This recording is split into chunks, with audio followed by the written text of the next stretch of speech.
Good morning boys. ഇന്ന് last day 30th early morning 5:40 ആയിട്ടുണ്ട്. നമ്മൾ 3:30 മണി എന്നൊക്കെ പറഞ്ഞ് പിന്നെ കുറച്ച് മര്യാദയ്ക്ക് ഉറങ്ങാൻ വിചാരിച്ച് വരുമ്പം ഭയങ്കര ലേറ്റായിട്ടാണ് വന്നത്. അപ്പോൾ അതുകൊണ്ട് ഫ്രാൻസി വെള്ളം മേടിക്കണമല്ലേ, ഇറങ്ങുകയാണ്. ഓൾ സെറ്റ്, നമ്മളെ ബാഗൊക്കെ സെറ്റാണ്, എല്ലാം തിരിച്ചുള്ളിലേക്ക് കുത്തി കയറ്റിയിട്ടുണ്ട്. ഇനി പിക്കപ്പ് ആൻഡ് ഗോ. പോവാ. റൂമിനോട് ഇവിടെ പറയാണ്, എടാ നീ പൂട്ടൂല്ലേ, ഇവിടെ ഒന്ന് പറഞ്ഞാട്ടെ. Bye, we are going. Okay, saying goodbye to this beautiful place. Beautiful place ഒന്നല്ല, അത് ഭയങ്കര ക്വയറ്റാണ്. ഇപ്പം വണ്ടി എടുത്ത് ഇറങ്ങി. ഇപ്പം പോകുന്ന വഴി ഒന്ന് എയർ അടിക്കാണ്ട് ചെയിൻ നമ്മൾ ഇന്നലെ ലൂബ് ചെയ്താണ്. നമ്മളിന്നലെ ആ മറ്റേ പാറ റോഡൊക്കെ പോകുമ്പം ആ സമയത്ത് നമ്മൾ ലൂബ് ചെയ്താണ്. സോ ഇനി എന്തായാലും നോക്കട്ടെ, എന്തെങ്കിലും ഇൻട്രസ്റ്റിംഗ് ഒക്കെ ആണെങ്കിൽ കാണിക്കാം. ഫുൾ പഞ്ഞലിങ്ങനെ മൂടി കിടക്കുകയാണ്. താഴെ നല്ല അടിപൊളി കോട വന്നിട്ടുണ്ട്. ഇവിടെ ഹൈവേസിൽ കോട നൈസാണ്.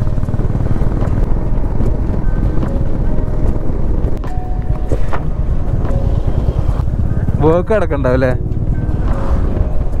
ഇവിടെ മഞ്ഞിൻ ഓഹോയ്, താഴ്വരയിൽ ഓഹോയ്, അയ്യോ. അവിടെ അങ്ങനെ പരന്ന പാടം, അപ്പുറത്തെ മല, കുറച്ച് ഫോഗ്, നല്ല സൺറൈസ്.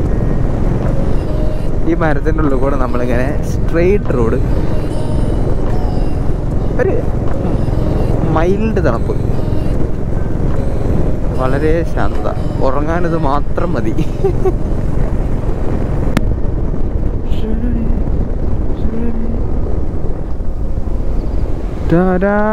സുരേഷ് കുമാറോ, നല്ല രസമുണ്ടല്ലേ. രാവിലെ വേറെ തന്നെ വൈബ് കേട്ടോ, നല്ലൊരു പൊളി വൈബ്. കിടക്കണമൊക്കെ നീണ്ടു നിവർന്ന് ഫുള്ള് ആ ഒരു വയലി, കൊച്ചു കൊച്ചു വയൽസ്. ഞാനിതിലൂടെ വരുമ്പോൾ ആക്ച്വലി ഒരു കൊച്ചു വീട് കണ്ടായിരുന്നു, അതൊന്ന് പിക്കെടുക്കാൻ വന്നതാണ്. പക്ഷെ എന്നാൽ ഈ വ്യൂ നോക്കിയേ, ഒരു രക്ഷയില്ലല്ലേ എൻ്റെ അമ്മോ.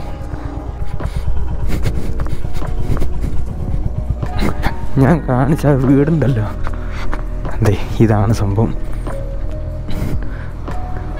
എൻ്റെ പൊന്ന് ബ്രോ, ഇത് നോക്കിയേ, ഫുള്ള് നിരന്ന വയൽ, പ്രോപ്പർ പച്ചപ്പ്. എൻ്റെ അകത്തൊക്കെ മിസ്റ്റ് ഉണ്ട്. നമ്മൾ ഈ ഫോട്ടോഗ്രാഫേഴ്സൊക്കെ എടുക്കുന്ന സാധനമില്ലേ, വയലിൻ്റെ അകത്ത് ഒരു തുള്ളി അതുപോലെ. പിന്നെ ഒരു ചെറിയൊരു കുഞ്ഞു വീടും, പുളി വേവല്ലേ. അപ്പോൾ എന്തായാലും നമുക്കിവിടെ തീർക്കാം, അധികം നേരം അവനെ വെയിറ്റ് ചെയ്യിപ്പിക്കുന്നില്ല. സോ ഓക്കെ, ഒരു പിക്ക് എടുത്താളെ, then escape. 299 kilometers. Welcome to കണക്കൊണ്ണയോ കണകൊണയോ വെൽക്കം ടു കണകൊണ. അപ്പോൾ ഒരു 70-80 kilometers ആയിട്ടേ ഉള്ളൂ എത്തിയിട്ട്. പോണ വഴി മച്ചാൻ്റെ കാലിൽ ചാണകം തെറിച്ചു. അത് സ്പീഡ് പോയിക്കൊണ്ടിരിക്കുകയായിരുന്നു. അവൻ വെട്ടിക്കാൻ നോക്കി, കറക്റ്റ് അതിൻ്റെ മേലെ കൂടെ തന്നെ കയറി കാലിൻ്റെ സൈഡിൽ അവൻ്റെ. അപ്പോൾ അത് തുടയ്ക്കാൻ വേണ്ടി കയറി. അപ്പോൾ എന്തായാലും ഒരു ടീ സ്റ്റോളും കണ്ട് ചെറിയ. അപ്പം ടീ എവിടെ നിന്ന് ഇടിക്കുന്നു. വണ്ടി ഈസ് ലുക്കിംഗ് ഗുഡ്. റേറ്റ് എത്ര? ബജ്ജി ചാണകമല്ല, സീനില്ല. വുഡ്ലാൻഡിൽ കുറച്ച് ചാണകം കാണാനല്ല, നാച്ചുറാലിറ്റി വരും. ടീ ബ്രേക്കൊക്കെ കഴിഞ്ഞ് നല്ലൊരു വടാപ്പാവൊക്കെ അടിച്ചു. വളരെ എന്താ പറയുക, നോർത്തേൺ മൂഡായിരുന്നു അവിടെ. നല്ല ഉപ്പിലൊക്കെ ഇട്ട എന്താ പറയുക, മുളകൊക്കെ കൊണ്ട് വെച്ചിരുന്ന സൈഡിൽ. അപ്പോൾ ഒരു വടാപ്പാവൊക്കെ അടിച്ച്, ഒരു മുളകൊക്കെ അടിച്ച് നൈസായിട്ട് അങ്ങ് ഒരു കോഫി അടിച്ചിറങ്ങി. അപ്പോൾ ഇനിയിപ്പം കംപ്ലീറ്റ്ലി റീഫ്രഷ്ഡ് ആണ്. കുറച്ചൊന്ന് എന്താ പറയുക, നമ്മളെ പവറൊന്നും കൂടിയിട്ടുണ്ടെന്നൊക്കെ. അതെ, ഇനി 516 കിലോമീറ്റർ നമ്മൾ കോഴിക്കോട്ടിലേക്ക്. So continuous 11 hours 53. നമ്മളെങ്ങനെയാണ് ഉദ്ദേശിക്കണമെന്ന് വെച്ചാൽ 100 കിലോമീറ്റർ വെച്ച് ഓടിക്കാനാണ്. ഞാൻ 100 ഓടിക്കാം, പിന്നെ അവൻ 100 ഓടിക്കുക. കാരണം അല്ലെങ്കിൽ ബാക്കിലിരിക്കുന്നവൻ എന്തായാലും മടുക്കും. So yeah, let's go.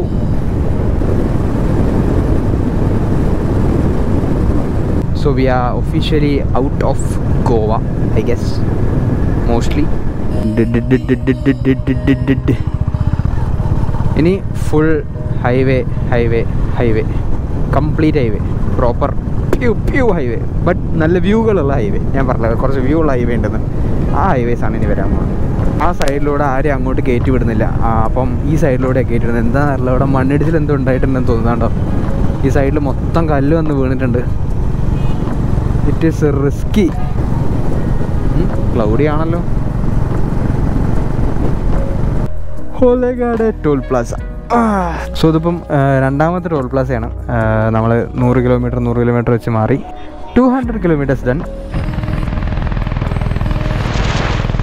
അപ്പോൾ ബോയ്സ് നമ്മൾ ഹിന്ദിയും എന്താ പറയുക കൊങ്ങണിയും തെലുങ്കും ഓക്കെ എല്ലാ സാധനങ്ങളും മാറി അല്ലറച്ചില്ലറ മലയാളി ബോർഡുകൾ കാണാൻ തുടങ്ങിയിട്ടുണ്ട്. അപ്പം നമ്മൾ ഏകദേശം കേരളത്തിനോട് എടുത്തെത്താനായി.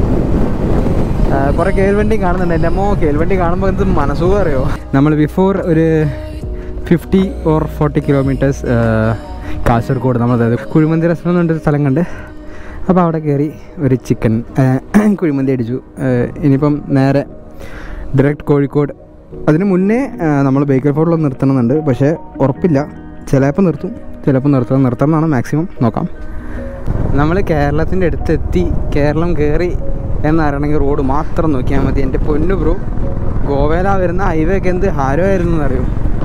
ഇപ്പോൾ നമ്മൾ തിരിച്ച് വീണ്ടും ഡസ്റ്റി ഫ്രീക്കിങ് റോഡ്സിലെത്തി. ഹൈവേ റെഡി ആയി കൊണ്ടുവെക്കുന്നുണ്ട്. ശരിയാക്കി കഴിഞ്ഞാൽ എന്താ പറയുക ഈ സംഭവം പ്രശ്നമൊന്നും ഉണ്ടാവില്ല. പക്ഷേ എത്ര ടൈം എടുക്കും ഇനിയെന്നാ.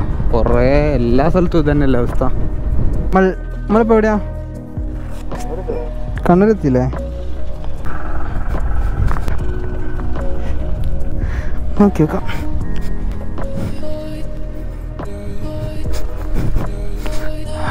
വാ പൊളിച്ച്. നമ്മളെന്തായാലും ഇവിടെ നിന്ന് തെറിക്കട്ടെ. സമയമില്ല, വീട്ടിലെത്തണം. ഇനി ഒരു 120 കിലോമീറ്റർ അല്ലേ? 120 കിലോമീറ്റർ. അപ്പോൾ അതിന് മുമ്പേ വീട്ടിലെത്തണം. അവിടെ കുറച്ച് വൈബ് സോങ്സ് ഒക്കെ ഉണ്ട്. കോപ്പറേറ്റ് അടിക്കുമോ? അത് കോപ്പറേറ്റ് ഇട്ടോ അറിയില്ല. ശിവനെ ടാഗ് ചെയ്യേണ്ടി വരും. ഗോവ എപ്പിസോഡ് ഇവിടെ അങ്ങ് തീർക്കുവാണ്. ഗോവ സീരീസ് ഇവിടെ അങ്ങ് തീർക്കുവാണ്. ഞാൻ എന്തായാലും ഇനിയിപ്പോൾ നേരെ വീട്ടിലോട്ടാണ്. ഇപ്പോൾ കറൻ്റ്ലി കണ്ണൂരാണുള്ളത്. ഇനിയിപ്പോൾ നേരെ വീട്ടിലോട്ട് ഇറങ്ങണം. പ്രത്യേകിച്ചൊന്നുമില്ല, ഡയറക്റ്റ് സ്ട്രേറ്റ് പോക്ക്. പിന്നെ കുറച്ചുകൂടെ കഴിയുമ്പോൾ ഇരുടാവും. പിന്നെ ഇതൊന്നും പറയാനും പറ്റില്ല, ഒന്നും കാണുമില്ല മുമ്പിൽ. സോ എനിവേ, വീഡിയോ കണ്ടിട്ട് ഇഷ്ടപ്പെടുവാണെങ്കിൽ do subscribe, like and share. ഇൻസ്റ്റാഗ്രാമുകാർ ഡു ഫോളോ. ഓക്കെ, അപ്പോൾ ബൈ.